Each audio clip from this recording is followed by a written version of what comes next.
Él dejó a su esposa por su amante embarazada, pero ella era la única que sabía que él era estéril, y lo que hizo después impactó a todos. Las luces doradas del atardecer en Ipanema entraban por los ventanales panorámicos de la galería, pintando los cuadros y las esculturas con un aura casi mágica.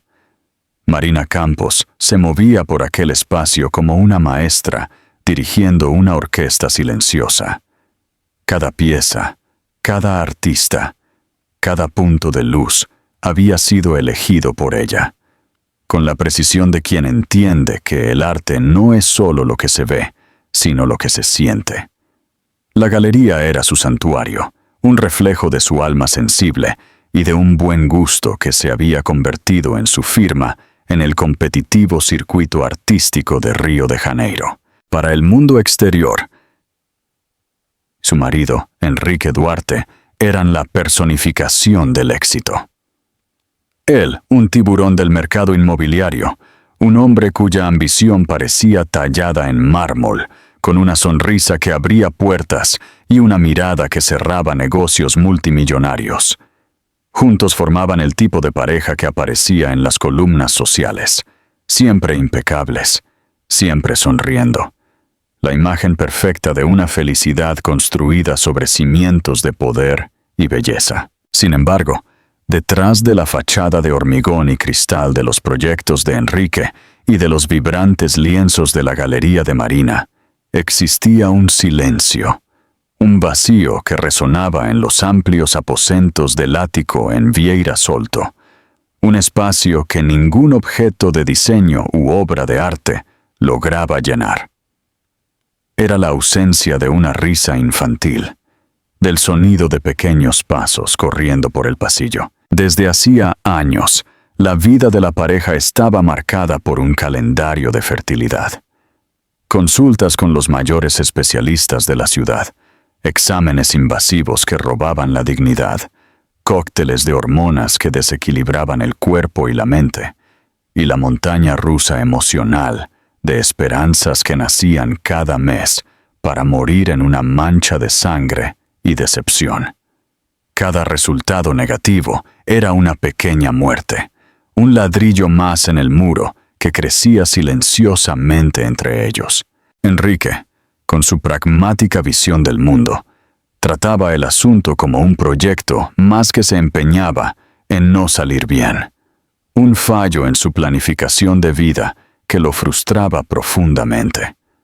Marina, por otro lado, sentía el peso en su cuerpo, en su alma, como un fallo intrínseco de su feminidad, hasta que un día la verdad se presentó, no como una solución, sino como una sentencia. Sentada en una sala fría, de paredes blancas y olor a antiséptico, Marina escuchó las palabras del médico, un hombre de cabellos canos y mirada cansada, que parecía cargar el peso de todas las malas noticias que había dado en la vida. Él deslizó los papeles sobre la mesa, señalando columnas de números y términos técnicos que ella, después de tanto tiempo, casi comprendía. «Marina, necesito ser absolutamente claro contigo», comenzó él, con la voz baja y grave. «Hemos repetido todos tus exámenes. Estás perfectamente sana. Tu sistema reproductivo es ejemplar». Ella contuvo la respiración, una chispa de esperanza encendiéndose en su pecho, pero la mirada del médico la apagó al instante. «El problema no eres tú. Los exámenes de tu marido muestran un cuadro de azoospermia no obstructiva. Es una condición definitiva. Lo siento mucho, pero Enrique es estéril». «Estéril». La palabra rebotó dentro de su cabeza, fría y cortante como un fragmento de cristal. El suelo de aquella sala aséptica pareció ondular y desaparecer bajo sus pies. No era una cuestión de bajo recuento. No era algo que una cirugía o un tratamiento pudieran corregir. Era definitivo. Un punto final. En aquel instante, no sintió rabia o alivio por no ser la culpable. Sintió un miedo profundo y paralizante. Conocía a Enrique mejor que nadie. Conocía su orgullo, su necesidad visceral de ser el proveedor, el macho alfa, el hombre que deja un legado. Aquel diagnóstico no sería solo una información médica para él, sería un ataque directo a su identidad, a la esencia de todo lo que creía ser. Aquella noche, mientras conducía de vuelta a casa, con el zumbido del tráfico mezclándose con el caos en su mente, tomó una decisión nacida del amor, pero también del miedo. Un acto de protección que se convertiría en su prisión. Cuando Enrique llegó tarde en la noche, con el olor a whisky caro y al cansancio del día de trabajo impregnado en su traje de lino, la encontró sentada en la penumbra de la sala. Sus ojos, siempre tan enfocados e intensos, buscaron los de ella con una ansiedad contenida. «¿Y bien, qué dijo el doctor?», preguntó, la voz más baja de lo habitual, como si temiera la respuesta. Marina levantó el rostro, ensayando la expresión de fragilidad que él esperaba. Respiró hondo, dejando que una lágrima solitaria se deslizara por su rostro, el toque final en su actuación. «El problema soy yo, amor», susurró, con la voz embargada por un dolor que, aunque real, venía de una fuente que él jamás imaginaría. «¿Yo? No puedo tener hijos. Es definitivo». Enrique se quedó en silencio.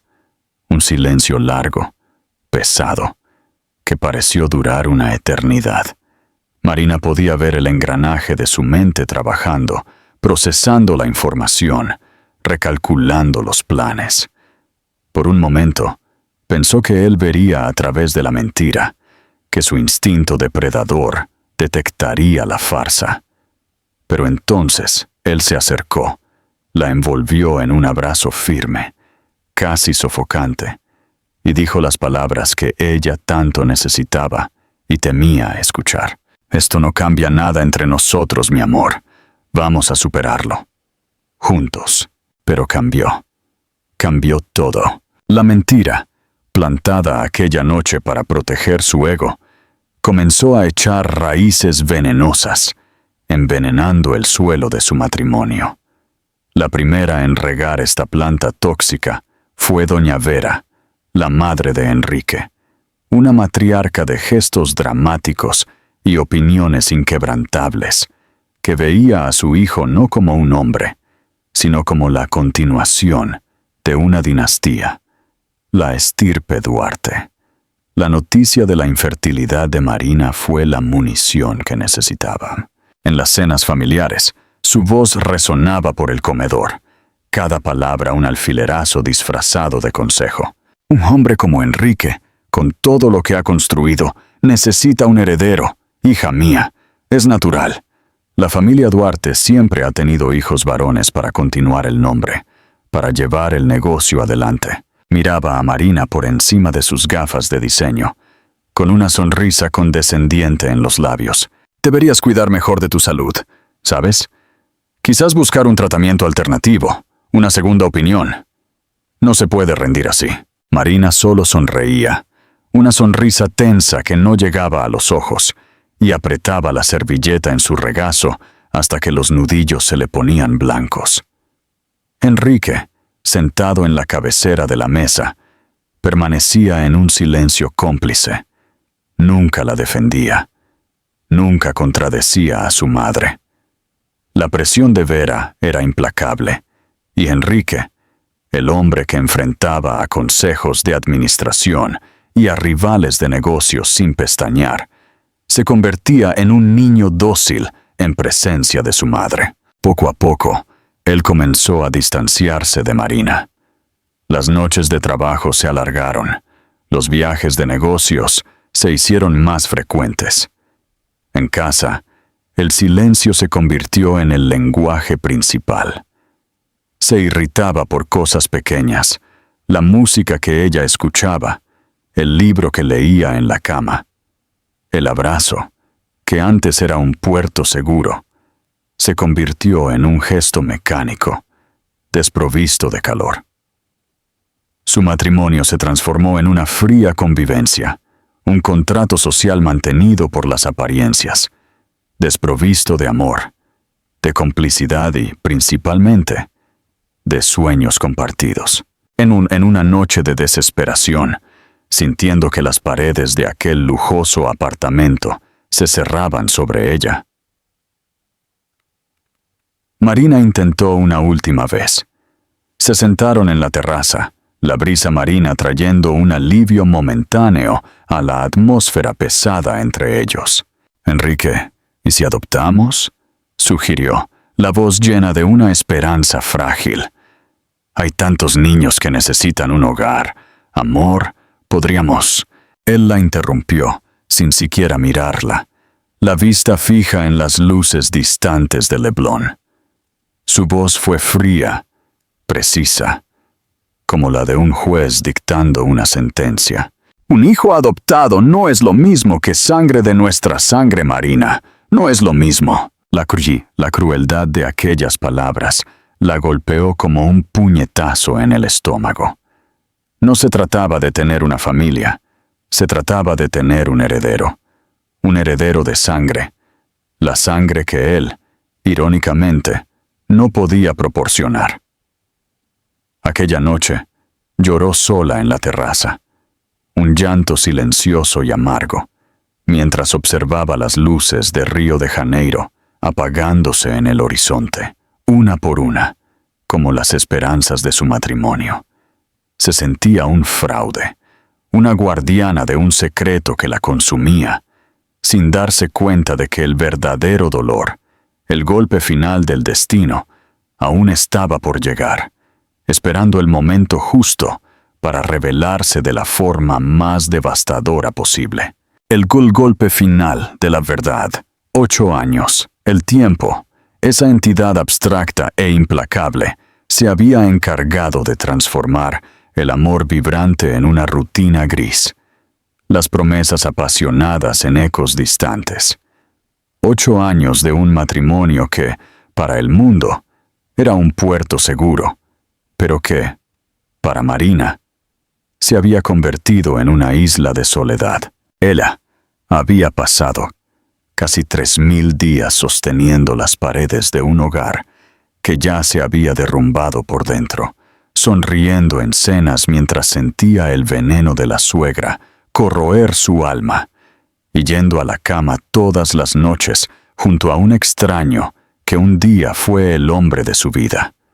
Se había convertido en una experta en el arte del disimulo, una actriz en su propio drama, protegiendo un secreto que, cada día, se volvía más pesado. Un ancla que la arrastraba al fondo de un océano de mentiras y resentimientos.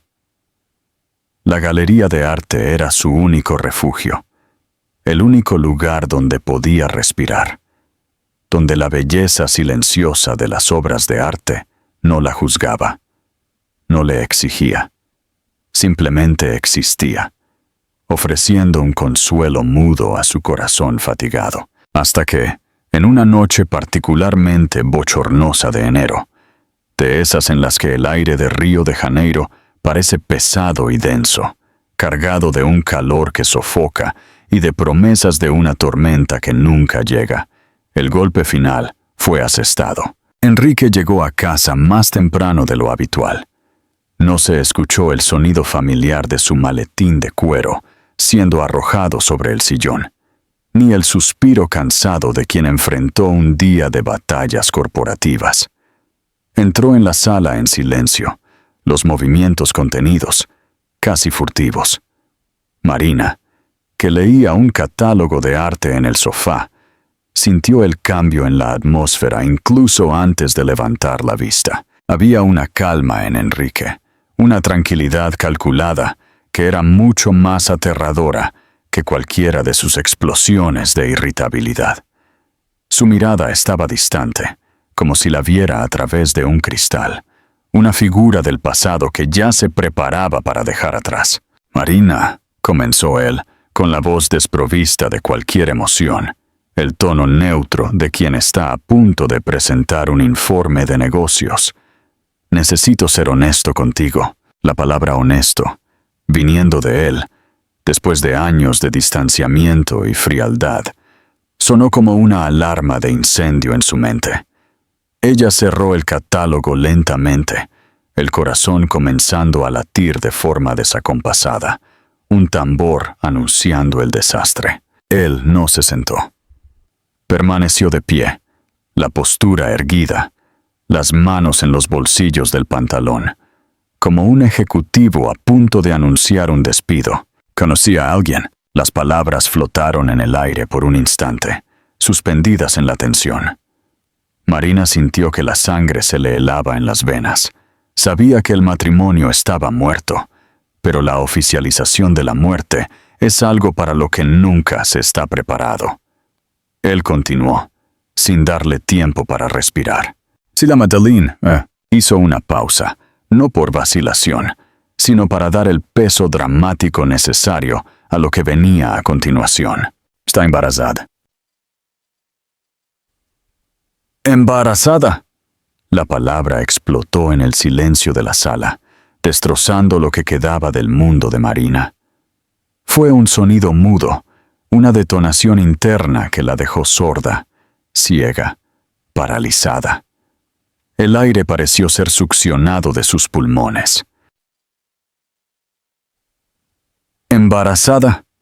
La ironía era tan brutal, tan perversamente cruel, que por un instante pensó estar en una pesadilla. El hombre que ella había protegido, el hombre cuya esterilidad había escondido del mundo y de él mismo, ahora estaba frente a ella, anunciando que sería padre, el hijo que ella tanto había soñado, el hijo por el cual había aceptado la culpa y la humillación. Ahora crecía en el vientre de otra mujer. Era un golpe tan preciso, tan letal, que no había espacio para el dolor, solo para el shock absoluto. Enrique, completamente ajeno al cataclismo que había provocado dentro de ella, prosiguió con su lógica empresarial como si estuviera disolviendo una sociedad. No quiero perjudicarte, Marina. Lejos de mí, fuiste mi esposa durante 8 años. La forma en que usó el verbo en pasado fue otra puñalada. Ya hablé con mis abogados para resolver todo de la manera más tranquila posible. Haremos una división justa de los bienes, todo conforme a la ley. Y voy a garantizarte una pensión generosa. No quiero que pases por ninguna necesidad. Él hablaba de pensión, de bienes, de abogados, mientras que lo único que Marina lograba escuchar era el eco de la palabra embarazada. Ella miraba su rostro, los labios que se movían con tanta naturalidad, y no reconocía al hombre que tenía delante. Aquel no era el Enrique del que se había enamorado, ni siquiera el marido frío y distante de los últimos años. Aquel era un monstruo de egoísmo, un hombre tan ciego por su propia vanidad que era incapaz de percibir la dimensión de la herida que acababa de abrir. ¿Embarazada? Logró repetir, la voz un hilo, un soplo embargado que apenas pudo cruzar sus labios temblorosos. La pregunta no era de duda, sino de pura incredulidad. Era el intento de su mente de asimilar lo imposible. Enrique solo asintió con la cabeza, un gesto simple, casi impaciente, como si confirmara un detalle trivial. Él no vio el abismo que se abría bajo sus pies. No se dio cuenta de que, con aquel gesto, no estaba solo terminando un matrimonio, sino demoliendo la vida de una mujer que había sacrificado su propia verdad por él. Para él, era el inicio de su nueva familia, la realización de su mayor deseo. Para ella, era la prueba final de que su amor, su sacrificio, su vida entera a su lado, no habían significado absolutamente nada. Aquella noche no hubo gritos, no hubo discusión. El dolor de Marina era tan profundo que se volvió silencioso. Mientras Enrique hacía una llamada en el despacho, probablemente a Dalina, para anunciar que el camino estaba libre, Marina subió a la habitación. Se movió como un autómata, el cuerpo funcionando en piloto automático mientras la mente estaba en ruinas. Abrió el armario, ignorando las filas de ropa de diseño y zapatos caros, y cogió una pequeña maleta de viaje, la misma que había usado en su luna de miel. Puso dentro algunas prendas de ropa, un libro, sus documentos. Cada gesto era metódico, desprovisto de sentimiento. No estaba huyendo, se estaba liberando. Al pasar por la sala, él aún estaba al teléfono, de espaldas a ella. No la vio salir, no escuchó la puerta cerrarse suavemente, el clic final de su matrimonio. Dentro del taxi, el olor a cuero sintético y a ambientador de coche la trajo de vuelta a la realidad. Las luces de la orilla de Barra da Tijuca, que tantas veces habían sido el escenario de sus paseos de la mano al inicio del noviazgo, ahora pasaban por la ventana como borrones de neón, mezclándose con las lágrimas que finalmente comenzaban a deslizarse por su rostro. Eran lágrimas silenciosas, cálidas, que no traían alivio, solo la constatación del fin. El amor que sentía por Enrique, aquel amor que la había llevado a mentir, a soportar, a anularse, se había extinguido finalmente, transformado en cenizas por la traición y la crueldad. El matrimonio había terminado, la vida que conocía había terminado, pero mientras el taxi la llevaba lejos, hacia un futuro incierto, una única certeza permanecía, palpitando dentro de ella como un secreto sombrío y poderoso. El amor estaba muerto, pero la verdad que ella cargaba todavía estaba viva. Y por primera vez, Marina se preguntó qué pasaría cuando esa verdad finalmente saliera a la luz. La revancha silenciosa. Los primeros días fueron un borrón de silencio y sombras. Marina se refugió en el antiguo apartamento de soltera de su familia, en Laranjeiras, un lugar que guardaba los recuerdos de una vida anterior, más simple y quizás más feliz. El espacio, con sus muebles clásicos y el olor familiar a libros y madera encerada, debería ser un refugio, pero rápidamente se transformó en una celda. Las persianas permanecían cerradas, bloqueando la luz vibrante de Río de Janeiro, como si la alegría de la ciudad fuera una afrenta a su dolor. El teléfono sonaba incesantemente, amigos preocupados, familiares curiosos, el abogado de Enrique con su voz pulcra e impaciente. Pero ella lo ignoraba, dejando que las llamadas se perdieran en el buzón de voz. Dormía a espasmos, despertándose en mitad de la noche con el corazón acelerado, la palabra embarazada resonando en su mente como un mantra cruel. La comida no tenía sabor, el café no la despertaba. Se movía por el apartamento como un fantasma, el cuerpo presente, pero el alma vagando por un limbo de shock e incredulidad. El dolor era una presencia física, una presión constante en el pecho que dificultaba la respiración. Pero el tiempo, ese curandero implacable y sabio, no permite que ningún dolor permanezca en su estado bruto para siempre. Él lo desgasta, lo pule, lo transforma. Lentamente, como el sol que insiste en encontrar una rendija en la persiana, la niebla de la desesperación comenzó a disiparse. El shock dio lugar a una tristeza profunda, y la tristeza, a su vez, comenzó a solidificarse en algo más frío, más duro, la rabia, y con la rabia llegó la razón. Marina comenzó a forzarse a salir de la cama, a abrir las ventanas, a sentir el sol en su piel. Volvió a frecuentar su galería, no para trabajar, sino para rodearse de belleza, para recordarse que todavía existía un mundo fuera de su burbuja de sufrimiento.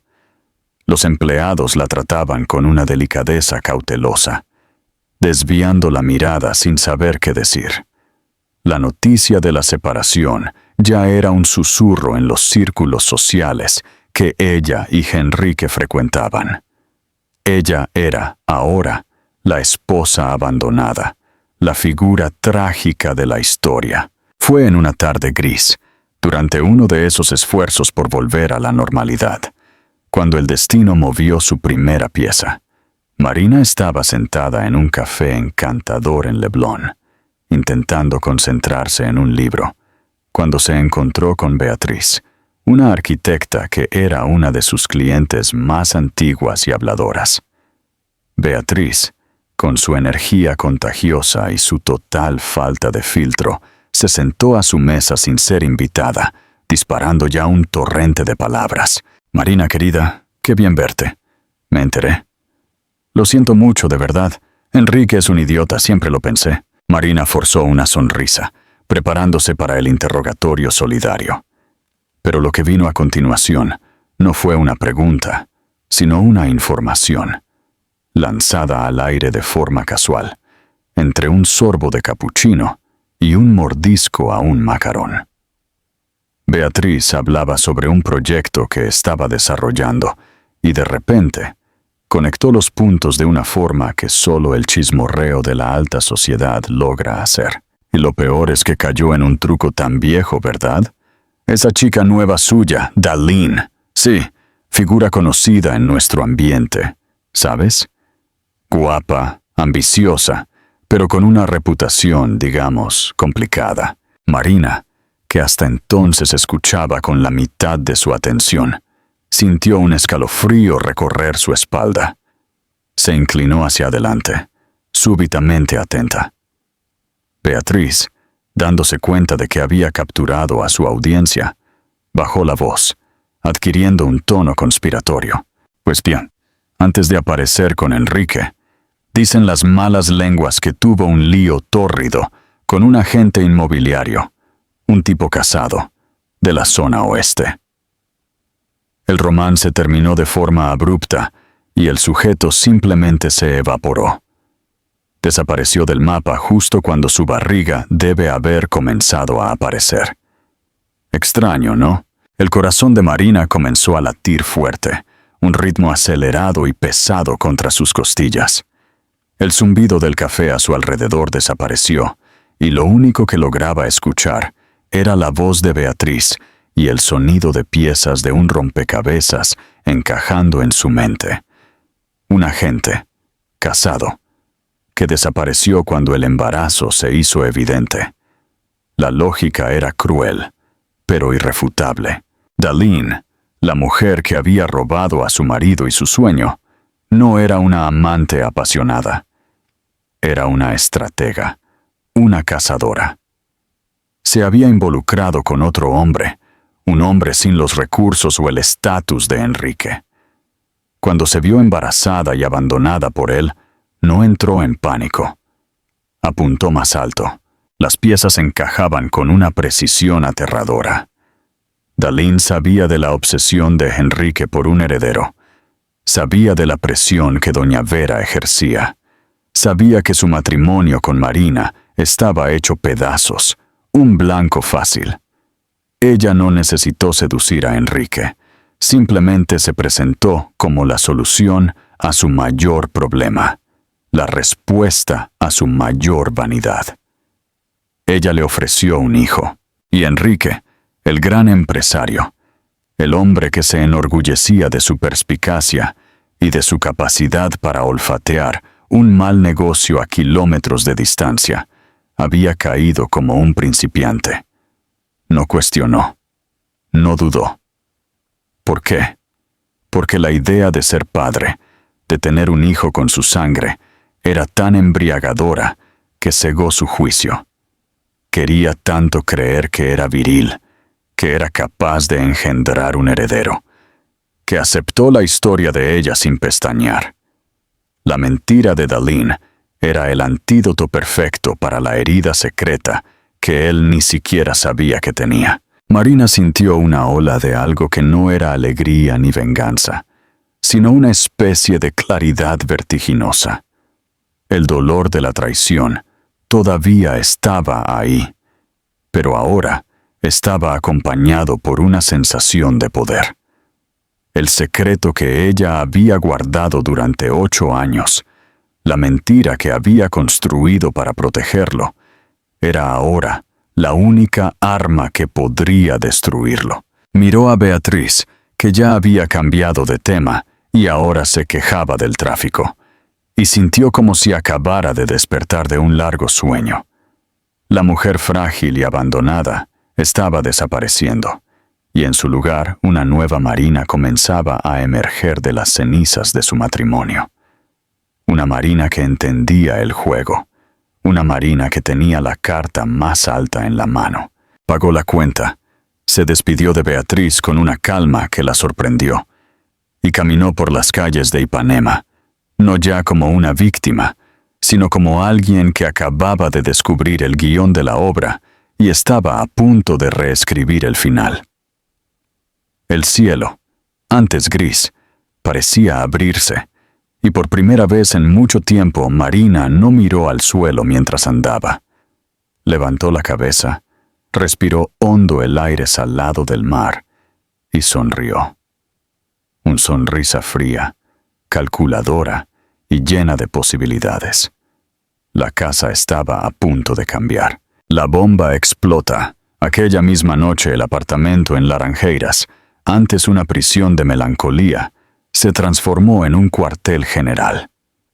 La apatía que la había dominado dio paso a una energía febril, una claridad de propósito que no sentía desde hacía años.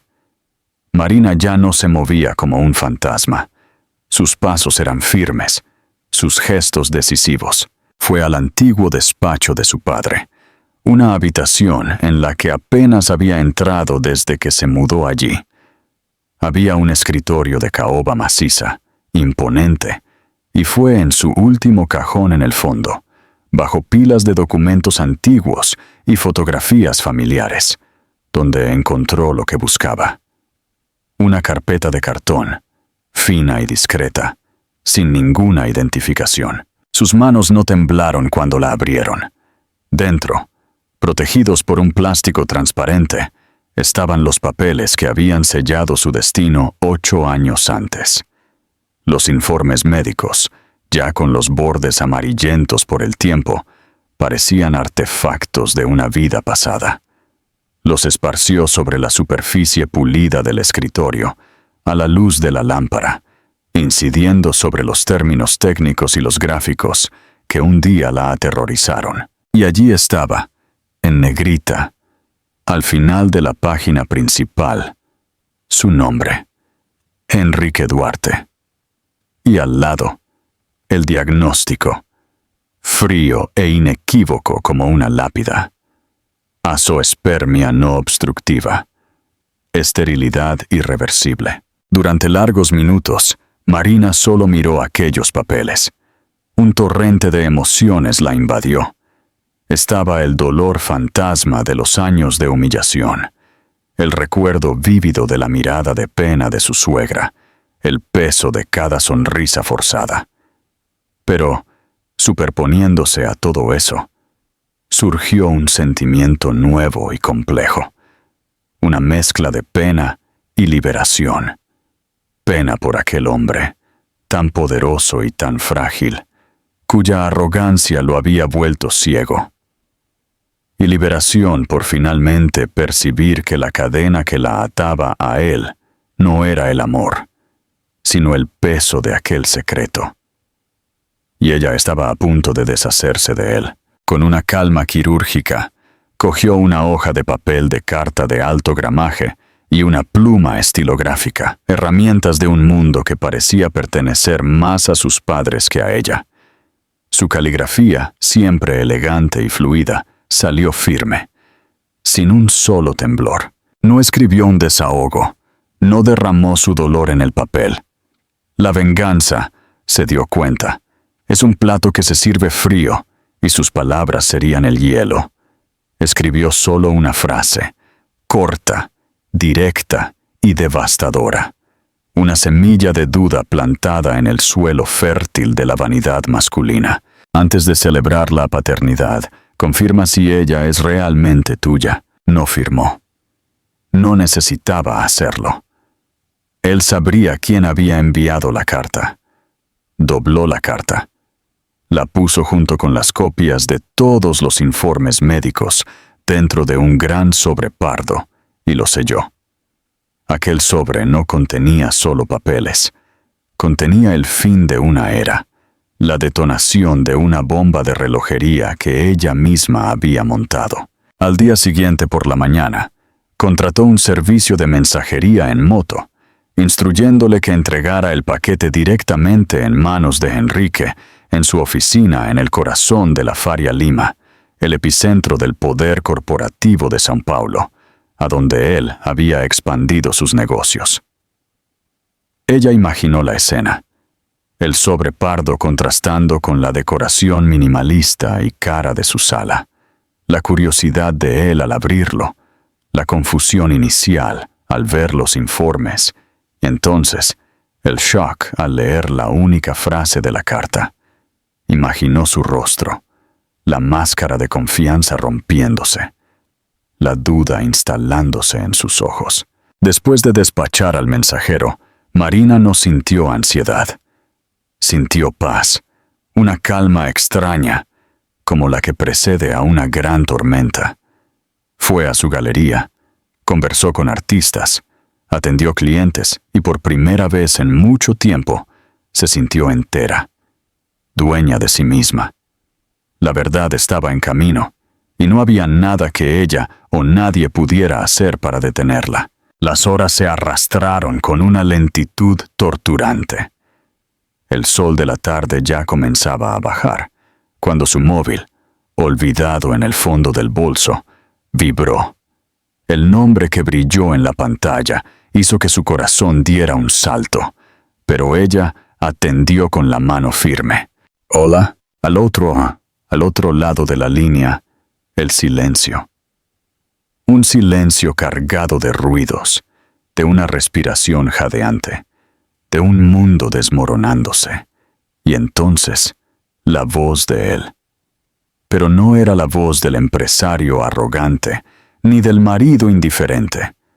Era la voz de un hombre herido, roto, una voz temblorosa, choqueada, casi irreconocible. «Marina», susurró como si estuviera comprobando la realidad de la situación. «Estos papeles, ¿esto es verdad?» «Sí», respondió ella, la voz firme como el acero. ¿Tú lo sabías?», tartamudeó, la incredulidad mezclándose con la rabia. «Todo este tiempo, 8 años, ¿por qué, Marina? ¿Por qué no me lo contaste?». La pregunta, la acusación implícita de que ella era la culpable por su ignorancia, encendió la llama final de la rabia en Marina. Todo el dolor, toda la humillación, toda la soledad de los últimos años se condensaron en su respuesta. Ella se levantó y caminó hasta la ventana de la galería, mirando el movimiento de la calle, pero viendo solo el rostro de él en su mente. Su voz salió calma, pero cada palabra era una cuchilla afilada. «No te lo conté porque te amaba, Enrique, porque conocía tu orgullo enfermizo y pensé que nuestro amor era lo suficientemente fuerte para superar la verdad. Pensé que protegerte era más importante que cualquier otra cosa». Hizo una pausa, dejando que el peso de sus palabras se asentara. «Pero me demostraste, de la forma más cruel posible, que estaba equivocada. Me enseñaste que, para ti, el orgullo siempre valió más que el amor. Ahora vive con tu verdad». Y antes de que él pudiera responder, ella colgó. Consecuencia mi liberación. Los días que siguieron fueron de un silencio ensordecedor. Marina sabía que Enrique, el hombre que necesitaba pruebas y contrapruebas para todo, no descansaría. Él se haría el examen. La duda, una vez plantada, es como un cáncer. O la extirpas quirúrgicamente, o te consume por dentro. Cerca de una semana después, el abogado de Enrique la contactó.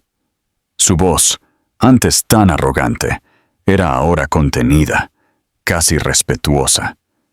Quería concertar una reunión para discutir los nuevos términos del divorcio. Marina entendió el mensaje. El resultado había llegado. No necesitó escucharlo de su boca. La noticia se propagó como fuego en paja seca por los círculos que frecuentaban. Enrique, movido por una mezcla de furia y humillación, había confrontado a Dalín.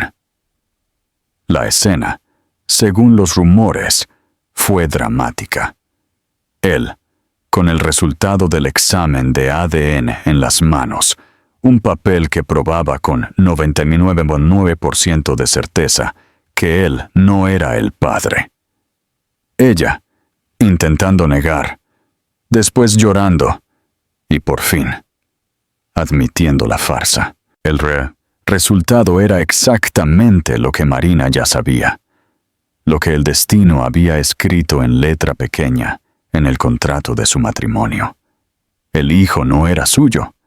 La paternidad que él había celebrado, el heredero que él había prometido a su madre, la nueva familia que había usado para descartar a su esposa de 8 años. Todo no pasaba de una ilusión, un espejismo construido sobre la arena movediza de su propio ego. La bomba había explotado y los fragmentos apenas comenzaban a asentarse. La noticia de la doble traición de Enrique Duarte no se propagó. Ella detonó. En el universo hermético y cruel de la alta sociedad carioca, donde la reputación es un activo más valioso que acciones en la bolsa, la historia era simplemente irresistible. Tenía todos los elementos de una tragedia griega con toques de telenovela. El marido poderoso que abandona a su esposa de años por una amante más joven y embarazada, solo para descubrir que la esposa infértil era, en realidad, fértil, y que él, el macho alfa, era estéril, y que el hijo, el tan soñado heredero, era fruto de un fraude. El escándalo se filtró más allá de las cenas y los grupos de WhatsApp. Llegó a oídos de sus socios, que comenzaron a mirarlo con una mezcla de pena y desconfianza. Si había sido tan fácilmente engañado en la vida personal, ¿qué garantías tenían de su perspicacia en los negocios? Llegó a sus rivales, que sonreían abiertamente en reuniones, saboreando su humillación pública. El empresario antes admirado, el hombre cuya trayectoria era sinónimo de éxito y virilidad, se convirtió de la noche a la mañana en un hazmerreír. La burla del hombre traicionado 2 veces, una por la codicia de la amante, otra, y de forma mucho más profunda, por su propia arrogancia. Mientras el imperio de Enrique temblaba, Dalín, la arquitecta de toda la farsa, ejecutó su plan final. Al percibir que el juego había terminado, no esperó la furia completa de Enrique. En una noche, mientras él se ahogaba en whisky y autocompasión en su ático, ella simplemente desapareció. Se llevó consigo no solo su ropa y pertenencias, sino también una cuantía sustancial de dinero que él, en su euforia de futuro padre, le había transferido para garantizar el confort del bebé. Vació las cuentas conjuntas que habían abierto, vendió las joyas que él le había dado. Fue una operación limpia, rápida y eficiente. Dalín no dejó rastros, solo el eco de su risa y un apartamento lleno de muebles de bebé carísimos y nunca usados, monumentos silenciosos a la estupidez de Enrique. Él era ahora un rey depuesto en un castillo vacío, perseguido por fantasmas que él mismo había creado. Para Marina, la vida, paradójicamente, encontró un nuevo ritmo de paz. El divorcio, que antes se arrastraba en negociaciones hostiles, se resolvió con una velocidad sorprendente. El abogado de Enrique, ahora dócil, Aceptó todos los términos propuestos por ella sin contestar. La división de bienes fue más que justa, fue generosa. Era el precio del silencio. Un intento desesperado de Enrique de contener los daños, de comprar la discreción de Marina. Pero ella no quería su dinero por venganza. Quería solo lo que era suyo por derecho, para poder pasar página y reconstruir su vida lejos de su sombra. Se dedicó enteramente a la galería, sumergiéndose en el trabajo con una pasión renovada. Organizó nuevas exposiciones, descubrió nuevos artistas, y el espacio en Ipanema floreció, convirtiéndose en un punto de encuentro aún más vibrante para los amantes del arte. Ella se estaba curando, no olvidando, sino transformando el dolor en fuerza, las cicatrices en sabiduría. Pasaron meses. El otoño llegó a Río, trayendo consigo una luz más suave y noches más frescas. El escándalo de Enrique Duarte ya no era la noticia del día. Se había convertido en una historia antigua, sustituida por nuevos dramas y nuevos chismes. Fue en una tarde así, mientras Marina supervisaba el montaje de una nueva exposición, que él apareció. La figura que se apostó en la entrada de la galería era una sombra del hombre que ella había conocido. Enrique estaba más delgado, los hombros curvados bajo el peso de un traje caro que ahora parecía demasiado grande para él. Había ojeras profundas bajo sus ojos y su cabello, antes impecablemente peinado, tenía canas que ella nunca había visto. Parecía envejecido, no meses, sino años. La mirada, antes tan penetrante y segura, estaba ahora perdida, cargada de un arrepentimiento palpable. Caminó lentamente en su dirección, los pasos inciertos sobre el suelo de cemento pulido. Los empleados de la galería pararon lo que estaban haciendo, el silencio instalándose en el ambiente. Marina sintió la mirada de todos sobre ella, pero se mantuvo en calma, el corazón latiendo a un ritmo constante. No sintió miedo, ni rabia, solo una distancia fría, como si mirara a un personaje de un libro que había terminado de leer hacía mucho tiempo. «Marina», comenzó él, la voz ronca, débil. «¿Podemos hablar?» Ella asintió brevemente y lo condujo hasta su pequeño despacho en los fondos de la galería, un espacio acristalado, con vistas a un jardín interno. Cerró la puerta, garantizándoles privacidad. Él permaneció de pie, las manos retorciéndose nerviosamente. «Fui un idiota», dijo, las palabras saliendo a borbotones, como si hubieran estado atrapadas en su garganta durante meses. «Un idiota arrogante y ciego.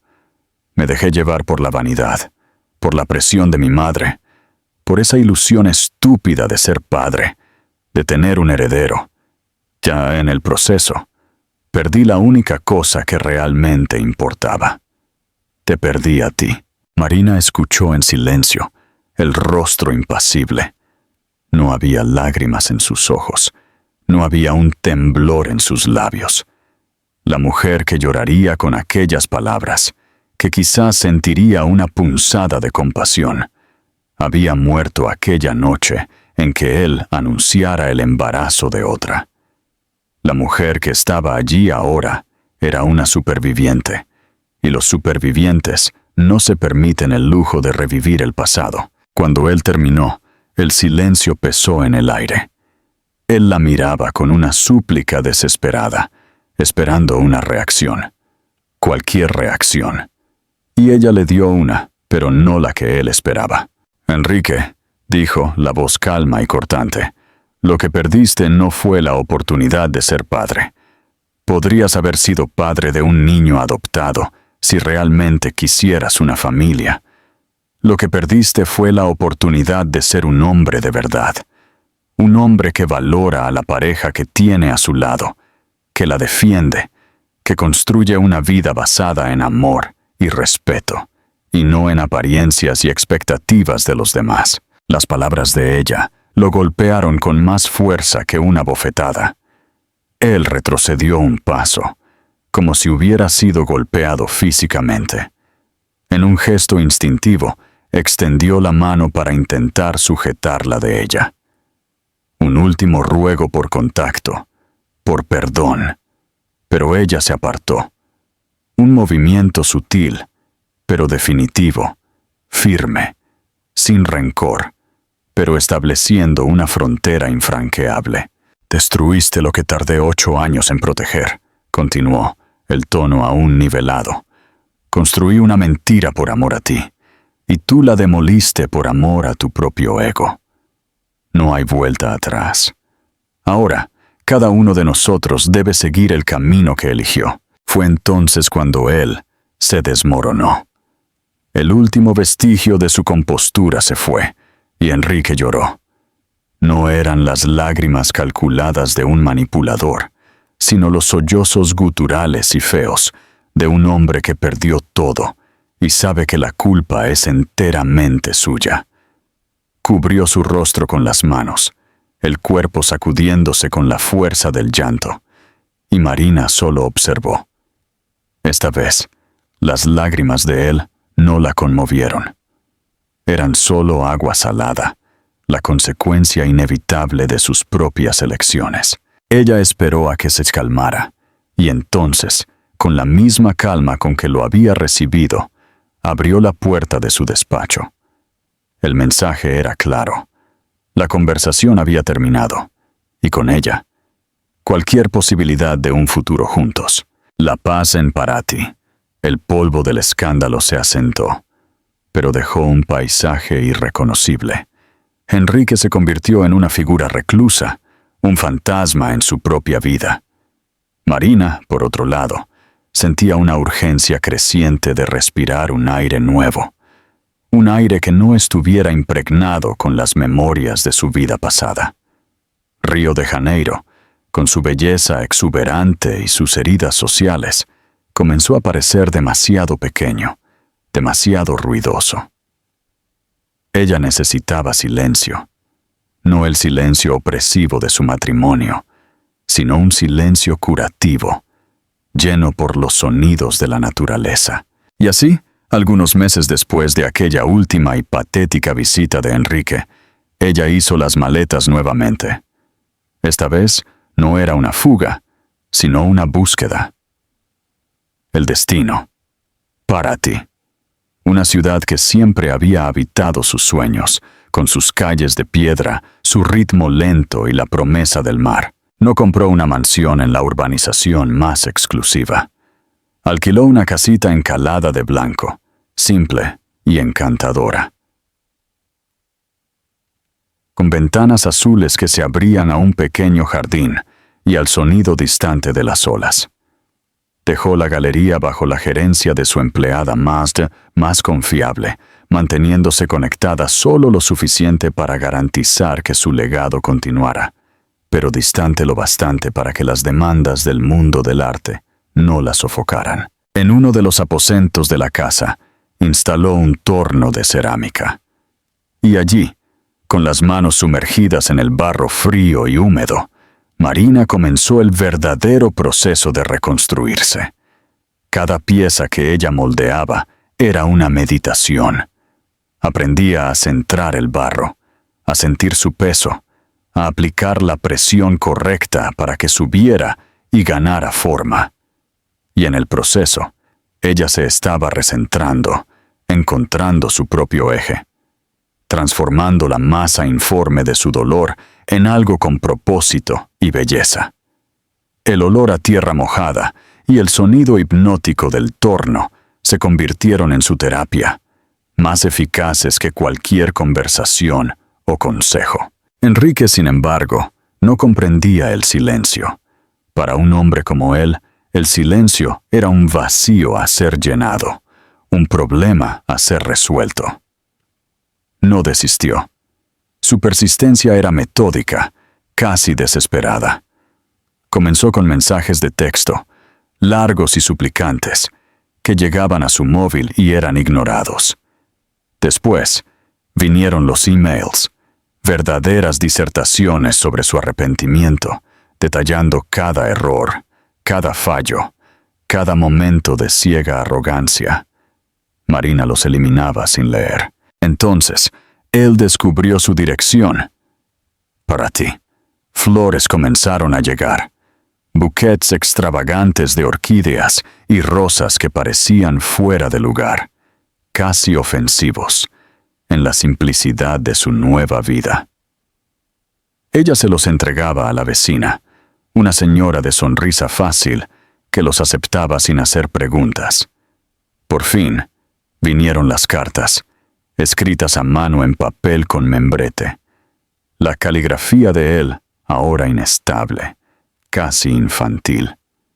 Eran promesas de un hombre nuevo, de una vida nueva, de que todo podría ser diferente. Marina nunca respondió, ni una palabra, ninguna señal. Para Enrique, ese silencio era una tortura, un misterio que él no conseguía descifrar. Para ella, era la más pura forma de cordura. Prefería el sonido ritmado de las olas rompiendo en la arena, el canto de los pájaros en su jardín, el zumbido de su torno de cerámica.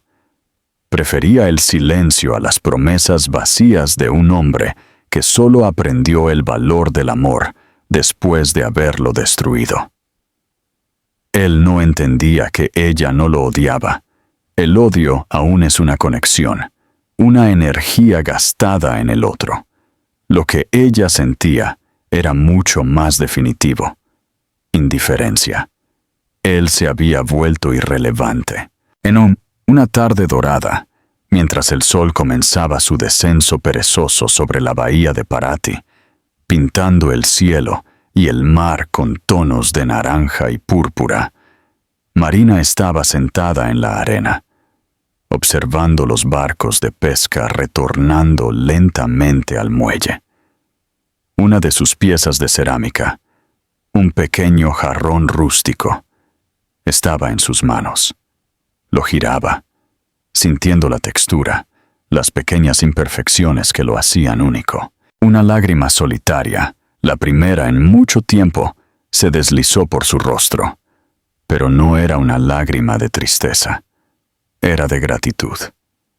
Miró al horizonte, a la vastedad del agua encontrándose con el cielo, y susurró al viento, al mar, a sí misma. A veces el perdón es libertad, pero no siempre es un nuevo comienzo. En aquel momento, ella lo perdonó. No por él, sino por ella. Perdonó a Enrique por su debilidad, por su arrogancia, por todo el dolor que él causó. Perdonó a su suegra por su crueldad. Perdonó a Dalín por su engaño. Y lo más importante, se perdonó a sí misma por haber creído en una mentira, por haberse anulado en nombre de un amor que no merecía tal sacrificio. El perdón fue el acto final de soltar el ancla. La cadena se partió y ella estaba finalmente y completamente libre. Pero la libertad no significaba volver atrás. Significaba seguir adelante. Sola, entera, en paz. El barco de su amor por Enrique no estaba solo naufragado. Se había desintegrado en el fondo del océano y ella no tenía ningún deseo de sumergirse para rescatar los destrozos. Y ahora quiero mucho saber tu opinión. Mirando toda esta jornada, el dolor, la mentira, la traición y finalmente la liberación. Si estuvieras en el lugar de Marina, con todo lo que ella pasó y aprendió, ¿perdonarías a Enrique y, más que eso, le darías una segunda oportunidad? Deja tu comentario aquí abajo. Me encantará leer cada uno de ellos. Y si esta historia te tocó, si te hizo reflexionar, la mejor forma de agradecerme es dejando tu like y, claro, suscribiéndote al canal. Muchas gracias y hasta la próxima.